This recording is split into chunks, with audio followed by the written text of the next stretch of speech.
Hello, it's your girl Faith from Faith Facts, and today we are continuing the Black History is Our History segment that I started last week with Hattie McDaniel. So, in titling this week, I'll be talking about someone who has definitely fulfilled my life and has inspired me to aspire to become a scientist, and that's George Washington Carver, who I define as the father of modern science, not just food science. And this is a presentation by me. So, of course, almost everybody has heard of George Washington Carver as being, the peanut guy, or many people believe that he invented peanuts or peanut butter. That is actually not true, so let's see what's in his life. So here's just a short spiel that I got from Biography.com.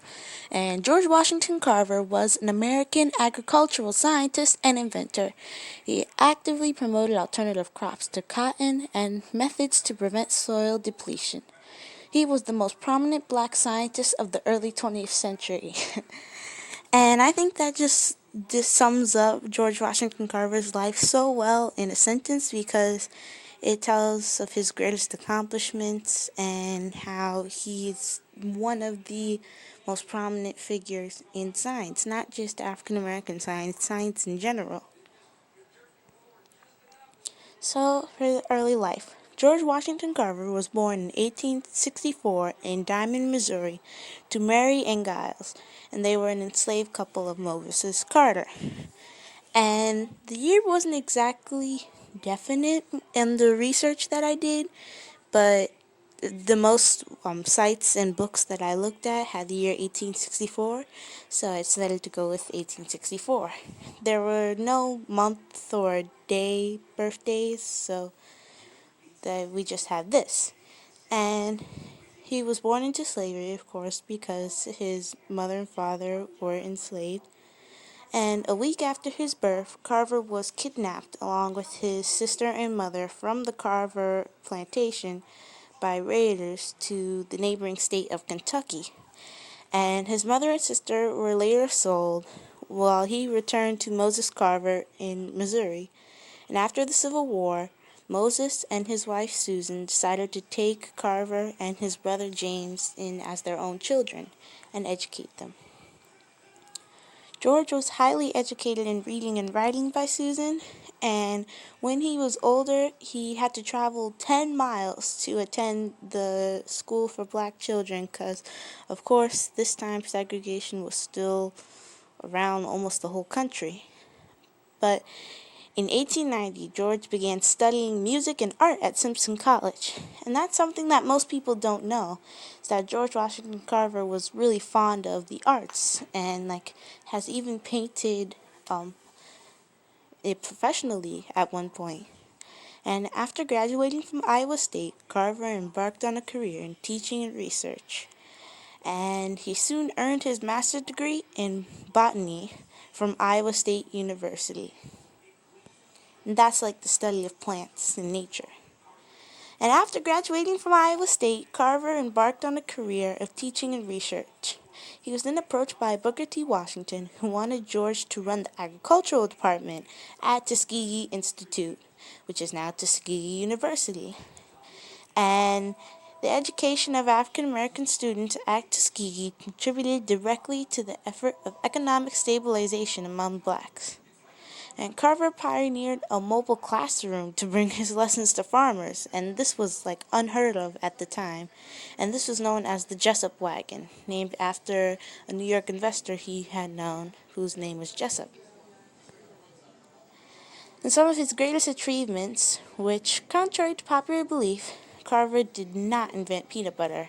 However, his inventions included hundreds of products, including more than 300 peanut products, including peanut plastics, peanut paints, dyes, cosmetics, medical oils, soap, ink, wood, stains, 118 sweet potato products such as molasses, postage stamp glue, flour, vinegar, and synthetic rubber, and even a type of gasoline, which is still used today in some vehicles.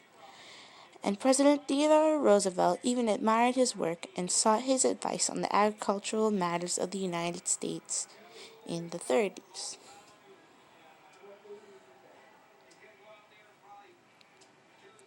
He even became known as the Peanut Man after delivering a speech before the Peanut Growers Association in 1920, attesting to the wide potential of peanuts. While George was admired and well known for his work in agricultural science, he did face racial inequality as well as most African American people in America at the time. And while Carver did not delve into politics that much and was often criticized for not delving into politics, Carver did speak on the possibilities of racial harmony in the United States. From 1923 to 1933, Carver toured white Southern colleges from the Commission on Interracial Cooperation. So later in life, there's not much on what happened to Dr. George Washington Carver after this, but he did teach at Tuskegee Institute all the way up until his death, where he died after falling down his stairs in his home on January 5th, 1943, at the age of about 78. And he's buried next to Booker T. Washington on the Tuskegee University grounds. And there has been talks of projecting a national monument for Carver for years, even before his death. And this project was backed by then President Harry S. Truman. And Carver appeared on the U.S. commemorative postal stamps in 1948 and 1998, and numerous schools have his name, including 2 United States military vessels. And in 2005, the Missouri Botanical Garden in St. Louis opened the George Washington Carver Garden, which includes a life-size statue of the garden's famous namesake. So I chose to do this project on George Washington Carver because really all the points I've had here, I have heard of him from a young age, and I was always amazed at how someone could find so many uses for something as simple as peanuts. And I just think he's a great example of how you can come from nothing and become this huge, big, important person.